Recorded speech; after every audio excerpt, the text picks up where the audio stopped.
So welcome, welcome. I know many of you are signing in now. This is usually a very big class. It's an ongoing class. This is our largest class generally. We also have a Wednesday night creative living evening that's hosted by Jimmy usually, Lady V occasionally, and others. So tune in Thursdays or Wednesdays at 7, and Sunday morning we have our lesson, which starts with a meditation at 10:45, and then our Sunday lesson. So let's begin with Louise Hay. I've been teaching, presenting, facilitating the Louise Hay material for, over 30 years, whatever the next year. Right after the book came out, I was first given a copy of the book, You Can Heal Your Life, and it was first given to me in the form of a cassette that was meant for somebody else. And within a few months, I found myself facilitating this material at a Unity church. And then someone from the school district asked me if I could bring this same type of material into the school district. And I gave it a try, and it turned out to be a very special program that we conducted in multiple schools. It was really impactful to bring this to a younger generation. I didn't know how they would receive it. But something I've learned about the Louise Hay material, it's received well by just about everybody. I also remember working a few years later with a group of women. It was a day every week where I spent 7 or 8 hours with this group of women. And the group, all of these ladies had HIV, and as did their children. So I was thinking this weekend as I was putting this talk together, what a privilege it was for me to be able to give them and share with them the Louise Hay material and teach them about self-healing and self-healing principles. I recall how much it meant to them. I haven't thought about them in a while. And it was a rather sad time in the nation, too. For these ladies and their children, of course, as well as anyone else who was dealing with that disease, because there wasn't much in the way of medication that could help anybody at that time. But the Louise Hay material hit home with them, as it did with the children that I mentioned before in the schools. And my approach with these ladies, as with every other group I've ever shared her material with, it uplifted everybody. The New Thought message was what we call a positive approach. In every case, people would be learning to see what is good and build on the health that they have. In every group, everyone was learning to love themselves more and more. At the same time, they would be learning to drop the anger, the fear, whatever was cropping up, because people were learning that the anger, the fear, and the criticism were the most damaging patterns that they could hang on to. In the years that followed, I became a therapist, a New Thought speaker, practitioner, and more. And I've always found this message warmly received by any group, young, older. It didn't matter, really. Men or women of any and every orientation, color, culture. I personally believe this message is universally needed, and anyone who embraces these simple principles can heal their life, or at the very least make it much, much, much better. Some people might ask, what's the main thing? What's the trick to it? How does it work? Well, first of all, there's no trick. But I can comment, after working with this material for over 30 years, the main thing is to stay with it. Because everyone's attracted to New Thought, the law of attraction, but most people don't stay with it. So I've noticed throughout the years that the people who stay with it, for example, or who are reading the text, reading the book, who just stay with the material regularly, daily, there's a quickening for this group. Things start to shift, things start to change. life starts to become easier.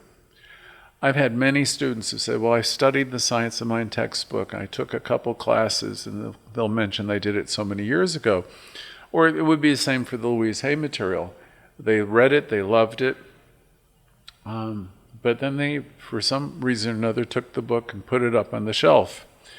So here's the thing. Staying with it's the best advice I can give you. And just keep reminding yourself several times a day, if you can, that you are a spiritual being and you have power and you can heal anything. You can heal your life. So those people who stayed with it, who put in just that little bit of extra effort, have demonstrations and manifestations. They heal their lives. They develop and achieve positive results. Because for the most part, they're working on themselves. What we used to say, doing the work. It's not that it's difficult work. It's just becoming mindful of our inner dialogue, our conversation, and having the willingness to just keep pulling out those weeds, those negatives, and replacing them with positives. Louise Hay so simply said years ago, it's all very simple. What I put out comes back to me. By now you've heard me say so many times that her book, You Can Heal Your Life, has helped over 100 million people. It's helped now 2 generations of people heal their lives, heal their finances, heal their relationships. It's just helped. It helps about everyone who gets it in their hands and absorbs the material and begins to apply the material. So it's been a great privilege for me to be able to continue her work, as I'm sure you know. It's a privilege, especially because I'm doing it from where it first started, here at First Church in New York, where Louise Hay herself was a student. I've been presenting this material, as I said, every week for all these years since the book first came out. So I'm sure this is probably the longest running group because it's been done weekly in the country. And it never gets old for me because I can see how it helps so many people. I listen to your comments. We get your comments on social media. We get your letters. Occasionally we receive a check along with a letter of a demonstration. And it's very gratifying to see that this material is so powerful.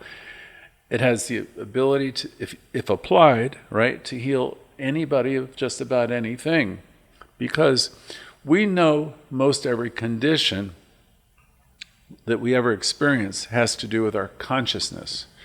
What we believe with the mind of man, or say man and woman can conceive and believe it, will achieve. Life reflects us, and it reflects the patterns that exist within us. I remember Louise Hay getting some flack in her early years when she said all illness is invited. And I thought to myself when I first heard that comment, I thought, I wish she said that differently. I understood what she meant. But for example, would you want to have AIDS? No. Would you? I lived through that pandemic. I saw what happened to friends of mine, and I also brought these classes to women with AIDS, and I facilitated groups within treatment centers, churches, and everywhere. And that particular pandemic was awful because there was no good medicine available in the early years. And no one I know of would ever wish that upon themselves or any other type of sickness or tragedy. So when Louise Hay was talking about all illness, disease being invited, she was trying to explain, of course, what she was trying to explain was the law of mind, and also referred to as the law of correspondence or the law of attraction. She didn't break it down as much as I might have as a religious science teacher. She was a religious science practitioner herself, and what she was really saying is the patterns of thought that we have within us bring to us certain things. For example, if you think of a person who's very, very critical and angry often, that's like an open invitation to dis-ease. This constriction. It's actually a fact that if you're living under tremendous stress and you're self-critical, you're going to bring things upon your body about you're going to be impacting your health. So Louise Hay, that's what she was referring to. And conversely, when you're learning to love yourself and forgive yourself and forgive other people, you're going to bring your body to a place of positivity. You're going to bring your system to a place of peace and healing. So we don't want to be open invitations to disease and illness, and there's what we call the body-mind connection. Your body is definitely going to be impacted by the type of thinking that you think throughout the day, week. And so we want to get a handle on that and turn these stressful states of consciousness around to much more life-giving and affirming states of consciousness. Louise did not get into detail, but there were a lot of writers during that time who definitely were speaking about the mind-body connection that I mentioned. So it might not have been the best thing to say it the way she said it, with illness being invited. But it is these mental patterns, especially the long-held ones, that bring forth what she referred to as dis-ease. When you come into the teaching, this New Thought teaching, religious science, you're going to learn that you have the power to heal. And you say, what do I have the power to heal? I'm going to say, you have the power to heal your life. You can heal your life. Like Louise said, you have the power to heal conditions in your body. The only thing that's needed is the faith. And we need to do the work, because it isn't a one-shot deal. We really need to keep applying the truth and remembering the truth. Our founder was Ernest Holmes, and he said there's power for good in the universe. And he said it's greater than you, and it's a part of you. In other words, you are an inlet and an outlet of it. So you have plenty of power at your disposal. Life responds to you affirmatively. Your wish is its command. If you ever watched the movie The Secret, that was the one great line. The fact is, we're all using our power, all the time. The majority of the people in the world are unaware of their power. They're unaware of their connection with Source. So oftentimes they use their power destructively. If you're thinking negatively all the time, I promise you're hurting yourself. So, for example, if you're very negative in your outlook and your thinking, you're putting that out into the world, into the ethers. If you're filled with negativity, resentments or anger, judgments, most likely you're projecting all that in the world and onto other people that you care about and people you don't care about. So without even realizing it, you're creating a hellish kind of situation with yourself. Because if you're full of negativity and you spew it, every night you go out and you're just doing it to everyone indiscriminately, who's got the problem? If a person's seething with negativity and they're judging everybody around them, they definitely have the problem. We don't have the problem if we're not doing it. We might be the effect of some of these folks, but we can also refuse to be offended, because it has really not a lot to do with us. We're responsible for ourselves and taking care of ourselves.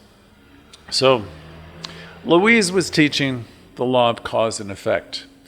So please know that any and all this negativity needs to be dealt with, or whoever is doing it is going to have some pretty rough experiences coming their way. When you learn to practice the principles that are found in the opening pages of the book, You Can Heal Your Life, where Louise Hay says points of my philosophy, these pages, she outlines the basics. When you start to practice these ideas and own them and really understand them, it'll turn your whole life around. What she's always talking about, though, is consciousness, your personal consciousness, which is the sum total of your knowing and the way you live and think. So what that means is we have to find a way to turn the conversation around Every Thursday, I'm asking, what's it been like being you? We want to begin to notice what we're saying and what we're thinking, to develop a little bit more insight so we can turn that internal conversation around. I often refer to that as the most important conversation you're ever going to be having, which is the one you have with you throughout the day. So the negative stories, the negative beliefs that you have about life, about yourself, these are the things that are up for grabs, or hopefully that you want to deal with, you want to let go of. And unfortunately, nobody else can do this work except I have to do my own, you have to do your own. And let me say this, you don't have to do anything, but if you want to have the kind of life that you could have, and you want to have the kind of success that you could have, and that you're really meant to have, then you really will have the willingness to do some of this. Everybody came into this world with boundless opportunity, intelligence, and some of you might say, well, I didn't have the same advantages as somebody else. But the fact of the matter is, you're a spiritual being, and you exist as unlimited potential. And you're in a new moment today. You're hearing this life-giving information, and you can heal your life. You can improve your life. You can improve your relationships. You can have financial success. You can have wonderful things, and you can live a creative, expressive life if you really want to.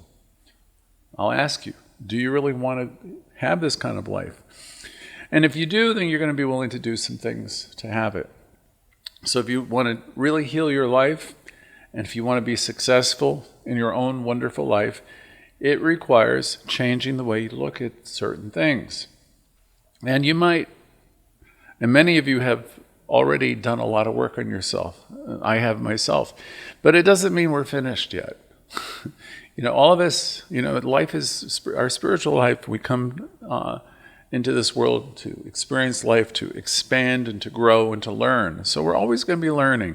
And hopefully that's not upsetting. It's actually what makes life interesting. So we want to learn to be positive. We want to learn to be a lifter, as was told to me so many times by my previous teachers. Learn to be a lifter and learn to become much more optimistic. They used to say we are the champions of life, the New Thought folks, because we're here seeing the good. We'll say good to you and good to every person. Whatever effort you see that people are making, you want to praise. And in the same way, you want to acknowledge yourself wherever you step up and step forward. Learning to lift your thought process to a higher place. This is a way to enlightenment. This is the kind of work we do day by day. It's a practice. That's what we call New Thought students practitioners as they become accomplished at it. Because most of us know that the benefit of staying with it. So I'll encourage anybody on the call, even if you find yourself in a very rough spot in your life, find the time to be on these calls. Find the time to tune in. It's really good when you can do it in community, like on the Zoom call. But if you can't, find the time to listen to the lesson on Facebook or YouTube and start absorbing all these positive messages that will, first of all, they're true. And second of all, they'll keep reminding you of how wonderful you are, how valuable you are, and that you're worth it. And you're worth doing, it's worth it to take the time to make these changes and have these demonstrations. So I cannot ever tell you the number of people who told me that they read the Louise Hay material or they took a Science of Mind class, as I mentioned. But I promise you at this point, there's been hundreds of people who've told me this. And the thing that I always observe is they love the material and they get great good out of the material. And then invariably, a lot of them will put the book on the shelf or they'll get too busy. There's an AA expression, which they used to say, which was, if you're too busy for meetings, you're too busy. And so I'll throw this one out there. This material is really life-giving. If you're too busy for it, I would ask you to really think about that. Because I don't know too many places where you can go and be reminded of the wonder, the spectacular wonder that you are, the value you are in the world, and that all of life is supporting you. I don't think we get bombarded with positive messages. So this is a place where you can come and you can be reminded. And you can be given valuable tools to step forward in your own life. I have had students who've told me, I took these classes years ago and it was so wonderful. And I've heard this so many times, or I've studied the science of mind 10 years ago. See, what they're not remembering is that there are deep-seated patterns operating within all of us, and so we must continue to just keep them in check. Because these patterns get reflected in our lives. In other words, what I'm saying is we need to stay at it. People forget. They forget how wonderful they are. They forget the power that they have at their disposal. They forget that they are spiritual beings with unlimited ability to move forward, to achieve greater and greater success personally in anything they want to do. There's a line from the Louise material, one of the songbooks, which was the lyric was remembering and forgetting. It's the game that we play. So here's the thing for those of you who really want to excel and step up, keep moving forward and experience the lives that you could have and desire to have, and that Spirit wants you to have. Find a way to keep remembering these truths that I try to share every single week. You could do it yourself if you have a burning desire, you stay with it. And if you actually do it every day, I'm not saying that you need us, but it's very easy to tune in with us and together. We're inspired by each other's stories and all the reminders that you get. It takes a while to establish a good habit and a new way of thinking, but it's quicker than you think if you just keep plugging in, keep tuning in, keep connecting. If you tend to be critical and negative, and you've been that way for a long time, and you have a lot of rigid ideas and beliefs, it's probably going to take you a little bit of a while to turn that around. But the fact that you're here is really wonderful. It suggests that you're ready to make some positive changes. If you notice that you're using the word should often, as Louise notes in her book, and if you have a tendency to be directing people, and again, if you find yourself being critical, it's probably going to take a little bit of time to turn that around. But here's the thing. You can do it. You can do it. You can do it. You can heal your life. Our classes and our gatherings are now on all the social media platforms in one way, shape, form, or another. You can ask Jimmy about how to find them. So whenever you're having one of those days or one of those, weeks or whatever, or nights, you can tune into YouTube or Facebook and you can listen to a lesson. Or we have a lot of meditations and short commercials if you want something a little bit more brief. I used to get a cassette every single week, and I would listen to the lesson once or twice. And every time I would hear it, it would come into a different place. I would get more from it. The thing is, if you contemplate about the power you have and to change and the opportunities that are available, you're going to want to keep listening to the material. What's important is to keep reminding yourself that you are one with this creative energy. You are one with Source. You're not left out of the picture. You're part of the picture. You're one with the one. And we want to realize that deeply. And within us, know that there is this infinite creative power that's in everything. And most of all, the thing to understand that it's in you. And it's responding to you individually. Louise would say deep at the center of your being, there's this infinite well of intelligence and love, and it responds. It responds to you. If your inner belief system has got a lot of negativity or anger, whatever the negative state is, it's going to reflect that in your life. Or said another way, your consciousness is going to be reflected in your world. So with this teaching, as we learn to apply this teaching, you can change just about anything. And it'll happen sooner than later. There will be a quickening as you start to practice it. Keep seeing the God or the good in the God, as Edwina Gaines used to say. Louise Hay said, learning to love yourself is the antidote to all of these negatives. Love yourself enough to stop the critical thinking. Wherever you find yourself going to the dark side or going to the negative about any person, any place, or anything, or about yourself, whenever you find yourself beating up on yourself or anyone, stop. Simply stop. Find the way to stop that conversation. Stop it mid-sentence if you can. Mid-thought. Say, never, never, never criticize yourself is one of my lines for all these years. Just simply stop. As soon as you're aware that you're doing it, stop even thinking negatively about others.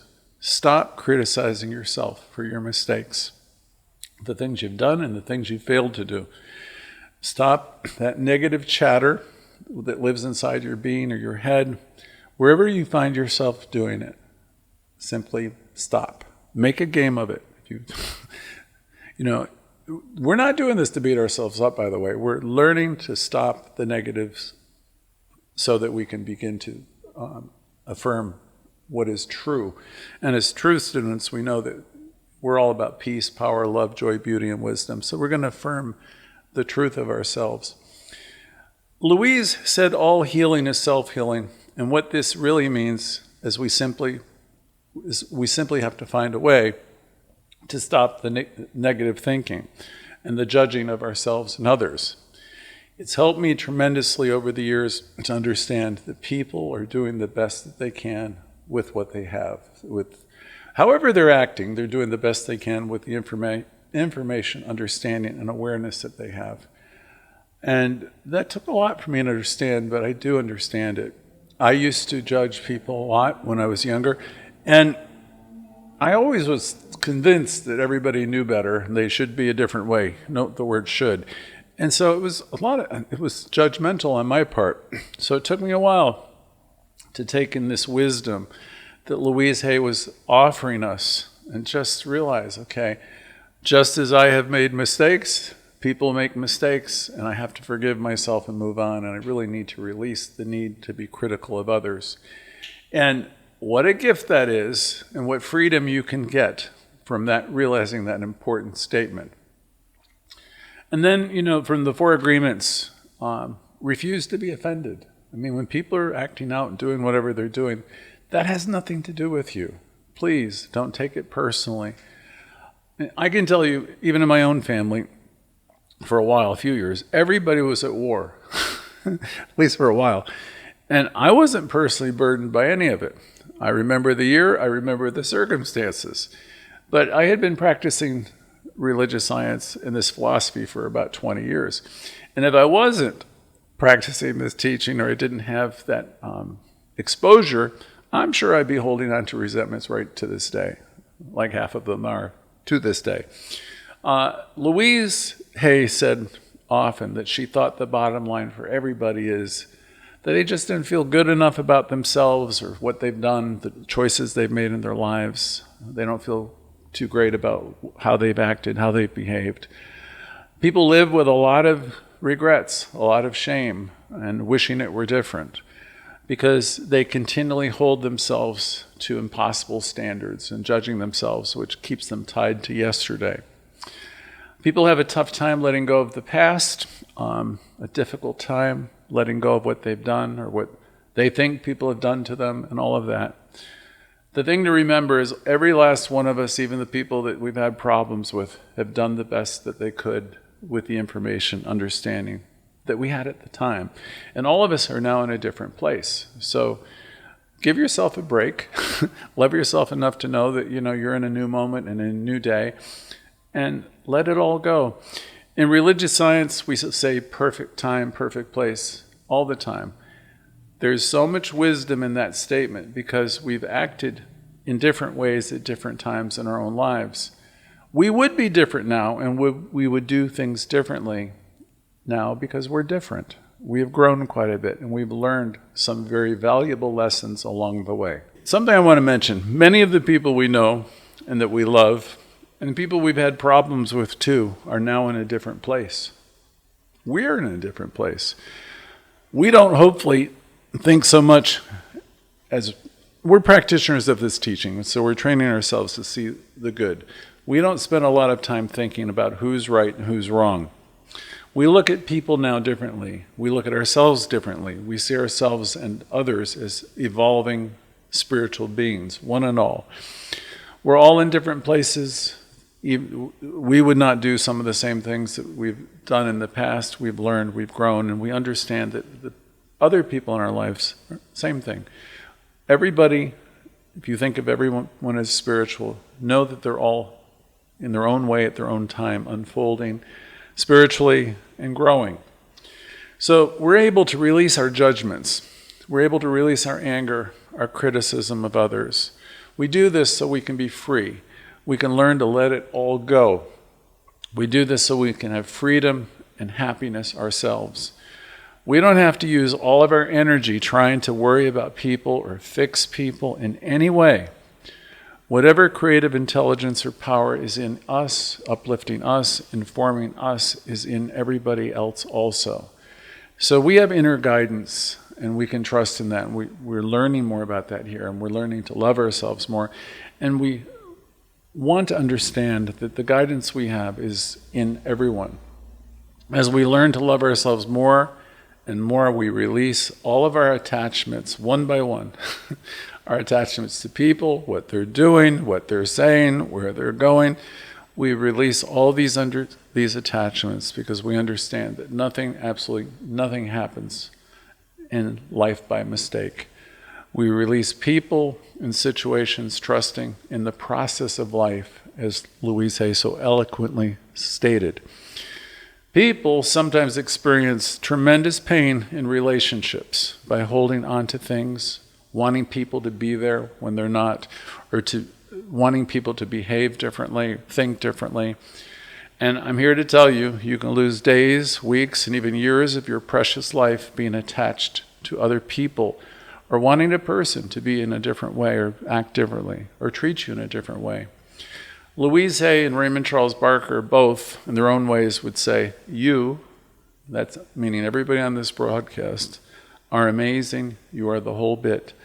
You're enough. You're more than enough. You're fantastic. You're an individualization of God life. And you might think that you need something, or you need someone in particular. And here's the thing, you don't. You might feel pretty awful when things are not working out the way you want them to. It's during these times that we really need to do the inner work and to trust life. We want to trust the process of life, as Louise would say. When we really love ourselves and trust the process of life, the people that we are concerned about will start to change. Or the universe itself will conspire to bring you other people, or something or someone that will reflect your own inner sense of self-love. Life will mirror you. Now that might be difficult for you to imagine, especially if you're when you're feeling some sense of rejection or betrayal. But the fact remains that life is a mirror. When you know that you are whole, when you know that there's a pattern of health within you that's healing, when you love yourself and you're happy with yourself, you will draw to yourself improved conditions in every area of your life. Your health will improve, your relationships will improve. You will find peace, and you will attract people that will appreciate. They'll appreciate you, and they will love you. This is the positive approach that Louise was talking about. It works always from the inside, outside. I think I've already said it several times tonight. All healing is self-healing. I mean, my goodness, how we've tried in our lifetime to get people and places and things to be the way we want them to be. And people will push, shove, manipulate, and they'll give up on their own authenticity because they want things to be a certain way. They want people to be a certain way. And they don't want people to leave. They don't want anything to change. And here's the thing, none of us can manipulate the process of life. We can, however, trust the process of life. And as we continue to see the fullness of life, as we continue to love ourselves more and more, we are able to let go of all kinds of attachments, because we always know that Spirit is bringing us more of every good thing. We're able to wear life, as they say, like a loose garment because we trust it. We trust the process. Our consciousness is, as we're loving ourselves and we're building up this loving consciousness, it's reflected everywhere. I hope this evening we're all learning or relearning the value of detaching with love. Detach with love. It's a principle from the Al-Anon group. Let go of worrying of anything. Any worry. Let go of having to have something work out in a certain way. We want to do this so we can embrace the idea, as Louise has shared with us. Again, I trust the process of life. I trust the process of life. I don't usually in this class talk too much about this idea, but people who are tuning in for the first time into this class are learning to take what we call the metaphysical approach. We're learning to understand how life works. We live, we move, we have our being in this divine energy. And I want you all to know that it responds to you, especially if you're new. Sometimes when people come into the teaching, they have a fundamental idea of the law of attraction, which is a very good starting place. The more involved you get in doing your inner work, this transformative work, you'll see that your entire life is a reflection of your consciousness. If you watch some of the seasoned students and you listen, you'll see that they're always working on themselves. They're not out there trying to work on the world. They're working on themselves because they know that's where the action is. It's an inside job. When you're really loving yourself and you're communing with spirit because you have this inner guidance, you're learning to live the affirmative life. You're going to find that you're getting all kinds of messages and all kinds of inspirations come to you. I call it out of the blue. Emerson used to say, spirit is wooing you. And as you live this life, you will start to receive the information that you need as you plug in and stay connected. What's really happening is you're communing more and more with spirit. You're plugged in so that you're intuitively receiving the information that you need to move forward. And as you begin to trust the process more and more, trust your intuition, you will intuitively know how to let go of situations and people without hard feelings, knowing always as doors close, others open. A minister friend of mine probably 20 years ago